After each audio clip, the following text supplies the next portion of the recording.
this video, I have covered some important definitions of the chapter electricity in grade 10. The first definition is of electric current. What is electric current? It is the amount of charge that is flowing through any cross section of a conductor in 1 second. That is the quantity of electric charge flowing through a conductor in 1 second is called current.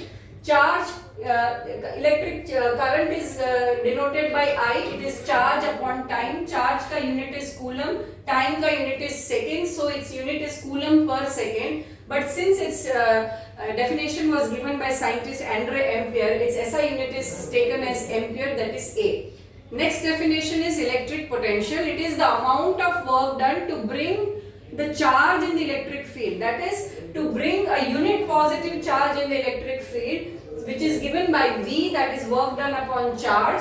Work ka unit is joule, coulomb ka unit is charge ka unit is coulomb, so its unit is joule per coulomb, but since its definition was given by scientist Alessandro Volta, its SI unit is taken as volt, that is V. Next definition is of resistance. Resistance is what? It is the property of a conductor to oppose the flow of electric current. Its SI unit is ohm, that is omega, after its scientist name, ohm.